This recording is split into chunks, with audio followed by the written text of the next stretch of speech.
This is the Pokemon Brick Bronze Royal League champion and he's about to beat the living out of me. I have only 24 hours to beat the game, get 1 million Pokédollars, and catch 3 shiny legendaries. Let the timer begin.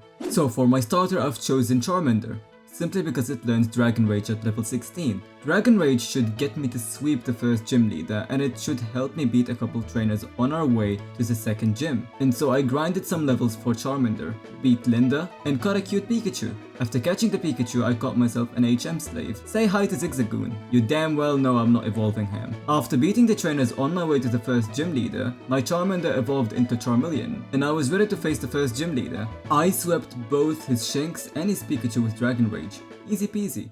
With still 23 hours to go, I decided that I should be able to grind some levels for my Charmeleon and Pikachu. While I was grinding levels, I decided to catch a Marill, and you bet that Marill was packing, it was huge.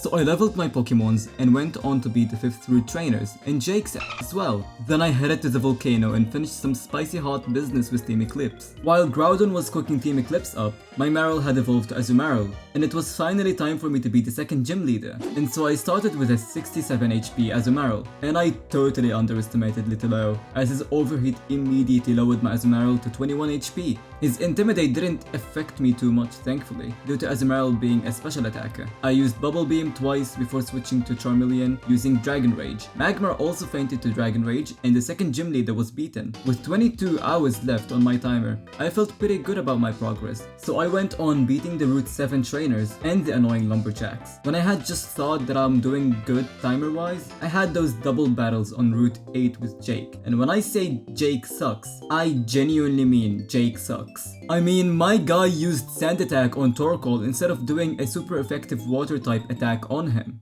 Anyways, I defeated Team Eclipse and did the Kyogre cutscene, beat the third gym rather easily with my Pikachu and beat Tess and Jake on Route 9. The real issue is the 4th gym. You see, I was pretty much getting bullied by the 4th gym leader, and I was planning to use Pikachu and sweep all of the 4th gym's leader's Pokemons, but I was underleveled, and Staraptor literally swept my Pikachu. So I kept reviving my Pikachu and used my Charizard against its Staraptor. I switched to Azumarill once the gym leader sent out Aerodactyl. After fainting the Aerodactyl, I switched to Pikachu against the Staraptor and got a critical on him. That fainted him. Then I had only Bravery left to beat, which was rather painful. It fainted my Pikachu, my Azumarill, and I just barely beat the 4th gym leader with my Charizard. I just knew I couldn't afford to go on to the sewers and continue due to my low level team, so I decided to grind some levels at Kraganus Cliffs. After leveling up my Pokemons to level 60, I swept the sewers trainers and defeated Professor Cypress. I saved Ancient City but had lost so much time on leveling my Pokemons up. With 20 hours left to beat the game, I still had to get 1 million Pokédollars and catch 3 shiny legendaries, and on top of that, somehow beat the Royal League champion.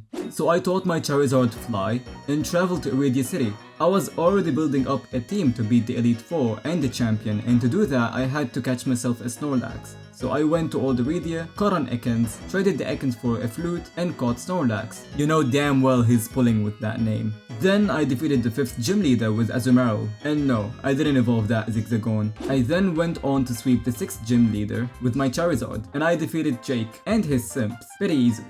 Then on my way to the 7th gym leader, I caught myself a Swinub. After catching myself the Swinub, I leveled it up a little and went to defeat the 7th gym leader with my Azumarill. Tess was obviously waiting for me, and she was also met with huge power Azumarill, and he didn't hold back. Before facing Cypress, I wanted to go and level up my Pokemons for the battle, so I went back to level grinding, which took a little while, but it wasn't all that bad. Now with only 17 hours to go, I rushed to Eclipse underground base, and I defeated Jake there once again. I don't know why, but I didn't shiny hunt Genesect. Given it's such an easy Pokemon to shiny hunt, I guess I was just stressed. Anyways, I headed to Route 18 to beat Professor Cypress and get the story done with. So I put Azumarill as the first Pokemon and just went for it. That Hooper really doesn't know what's waiting for him. Anyways, Pikachu's discharge quickly fainted Greninja, and I switched to Charizard to be the Decidueye with Flamethrower. I then switched to Azumarill since Cypress was bringing out Incineroar and used Aqua Tail.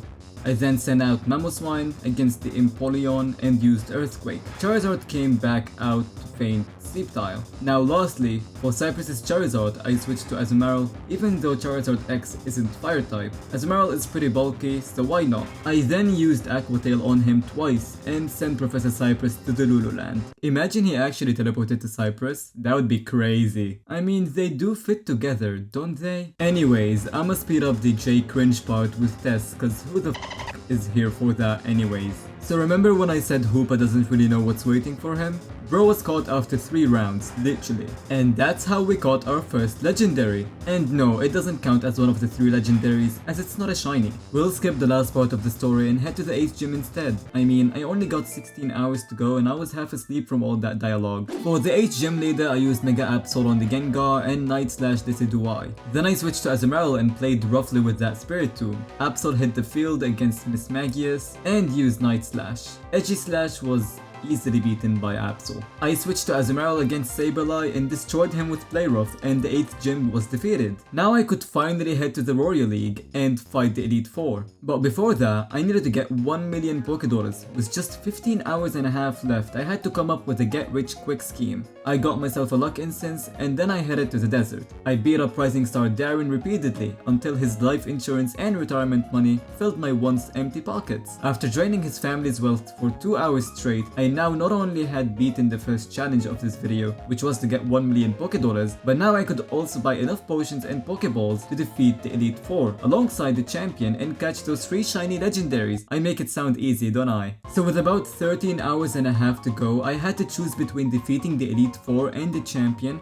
or to catch those 3 shiny legendaries. And if I'm going to be honest, I was afraid I wouldn't even be able to catch any. I needed a Pokemon that'll get me to easily catch these legendaries. And if you've been watching my videos for a long time, you'd know that when it comes to catching Pokemons, my personal favorite is Breloom. Come on, the guy has False Swipe which can get legendaries to 1 HP, and he can learn Spore, which will put them to sleep. So I traveled to Route 9 and caught myself a Shroomish. After leveling it up to level 40 to teach it Spore and False Swipe, I evolved it into Breloom. I wanted to catch 3 simple legendaries to find. The 3 that came to mind were Heatran and 2 of the 3 legendary birds. I didn't want to hunt Jirachi because I could only shiny hunt it at night. What about Genesect? We don't talk about that. Anyways, I needed a Pokemon with the ability Compound Eyes, so I headed to Cheshire Town, caught myself a Metapod and evolved it to Butterfree. After evolving the Butterfree, I traveled to Roscoe to get a good rod for a 17% chance to encounter a Chinchou. And right after that, I headed to Kraken's Cliffs and started fishing for some. I managed to get 2 deep sea scales, so I immediately headed to Foltria Island and started shiny hunting that Zapdos, which didn't really take long surprisingly. I managed to encounter it in just under 30 minutes of resetting the game over and over again. Catching him wasn't that hard as well, since I had a Breloom.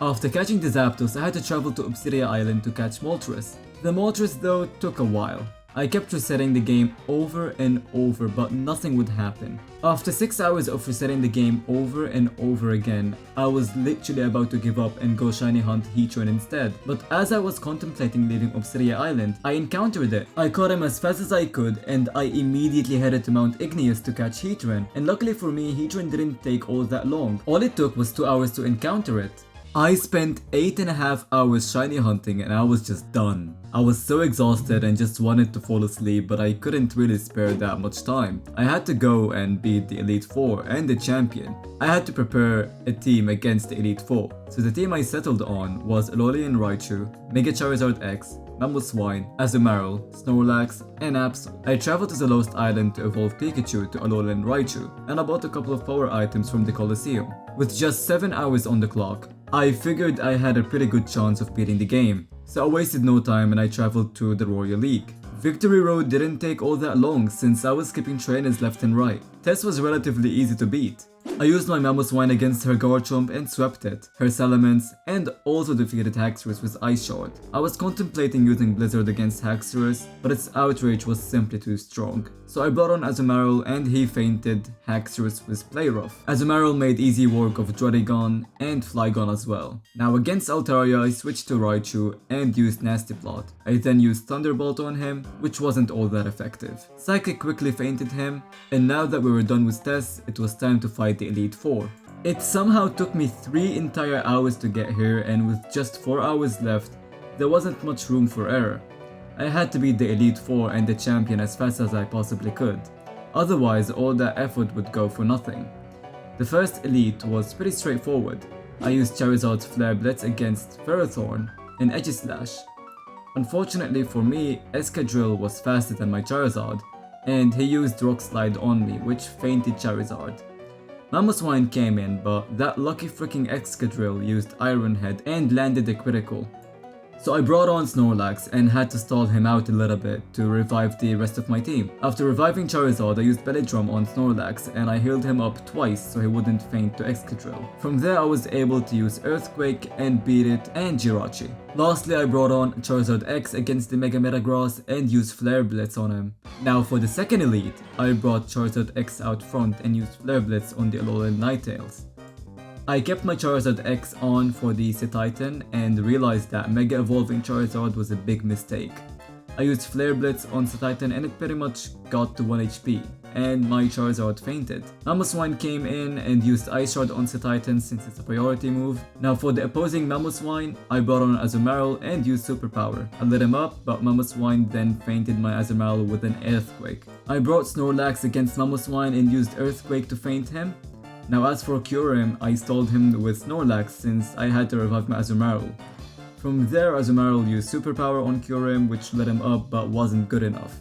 I then switched to Snorlax to take Cure Him's hit since my Azumarill was low, and after sacrificing Snorlax, I brought back Azumarill, since I predicted Kyurem would use Outrage, and he did. I then feinted Kyurem with Play Rough and switched to Alolan Raichu against the Mega Galale. I wasn't really sure how I was going to beat the Mega Galale, all to find out that he would explode himself on me. Anyways, for the third elite, I used Fly and Dragon Claw on his Toxicroak to quickly feint him. I kept Charizard on the field and used Fly on Annihilate, which barely did any damage. He then feinted my Charizard with Rage Fist, so I switched to Azumarill and used Play Rough on Annihilate, which again lit him up, but that Rage Fist was just too strong and feinted my Azumarill again. So Raichu came in and used Psychic to feint him. Against Breloom, I kept my Raichu and used Psychic, which literally got him to 1 HP, so I used the second Psychic to feint him. After feinting Breloom, I brought on Mamoswine and used Earthquake to feint Raikou. And for the Heracross, I wanted to sacrifice my Mamoswine to revive my Charizard. After sacrificing my Mamoswine, I brought on Charizard and used Fly on the Heracross, but it surprisingly didn't fade despite the 4x weakness, so I used Dragon Claw and managed to feint it. This one was rather easy. Now for the fourth elite, I started with Mega Absol. Night Slash made quick use of Indeedee. I used Night Slash on Armorage as well, but it didn't do that much damage, so I brought on Mamoswine and used Earthquake to feint him. After reviving Absol, I used Earthquake on Hatterene, but she unfortunately fainted my Mamoswine. Bringing in Mega Absol and using Mega Horn on Hatterene fainted her. Now for the Mew, I kept Absol out, but Mew simply fainted him with close combat. Charizard came in and kept using Fly on the Mew until it was low enough to faint with Dragon Claw. Now for the Mega Alakazam, I switched to Snorlax and kept using Earthquake on him until he fainted. And that's the Elite 4. The only thing separating me from beating this challenge was the champion. With 3 hours and 20 minutes to go, I finally had a chance to finish this challenge. The first Pokemon I used against the champion was Mamoswine. I used Earthquake on his Glimmora, which due to its Focus Slash got him to 1 HP. So the next round I used Ice Shard since it's a priority move. However, because I used a contact move, it activated Glimmora's Toxic Debris. Glimmora's spikes are going to be a problem later on. Now for the Rotom Wash, I switched to Alolan Raichu and used Nasty Plot. Raichu luckily avoided Rotom's attack and I used Psychic to feint it. Against the Landorus, I switched to Azumarill and used Aqua Tail, which was super effective, but Landorus was hella tanky. He then used Earthquake and I used another Aqua Tail. Because of the toxic spikes though, Azumarill unfortunately fainted from the poison. After Azumarill fainted, I switched to Mamoswine and used Ice Shard against the Landorus and fated him. Now against Heatran, Mamoswine stayed in. Luckily for me, he avoided Heatran's attack and I managed to use Earthquake to one-shot it. For Goldengo, I switched to Absol and tried to use Night Slash, but Goldengo made quick use of Absol. So I swapped to Charizard. Glimmora's spikes reduced it to half HP off the bat. I used Flare Blitz against him, but that was still not enough to beat the Goldengo. I used Roost for some quick recovery, but that freaking guy had the same idea and used Recover on me to heal itself. Up to almost full HP, I Mega Evolved Charizard and used Flare Blitz, which almost fainted the Goldengo and burnt him. My Charizard was damaged by the recoil, and that put me in a range of Goldengo's Hex, which fainted Charizard. So I switched to Snorlax and used Earthquake on the Goldengo, finally fainting him. Now for the Mega Salamence, I brought on Mamoswine. But these freaking spikes easily lowered my Mamoswine down to 26 HP, and don't forget the fact that Mamoswine was already poisoned, so I was pretty sure that I was done for. I mean, what are the odds of me getting the champion like this? Salamence Mega evolved and I used Ice Rod on him, which lit him up. Just as I was damn sure Mamoswine is done for, Salamence used a status move on me. But surely I was going to lose to the poison, right? This freaking Mamoswine managed to survive that poison somehow. I honestly have no idea how it barely managed to survive on 5 fucking HP. So I then used Ice Shard on the Mega Salamence and beat the champion. And the challenge was done with 3 hours left on the timer. This was insane. I was so tired, and after being awake for over 38 hours, I honestly didn't even know how I was still awake. Now if you made it this far to the video, I wanted to let you know that I'm making a giveaway. I'll be giving away all of these legendaries to 18 lucky winners. All you have to do is guess how many times I used Play Rough in this challenge in the comment section below. Be subscribed and put your Discord so I can contact you and give you the legendary. This giveaway will be done in PBF. Subscribe for more Pokemon Break Bronze content. I seriously need some sleep.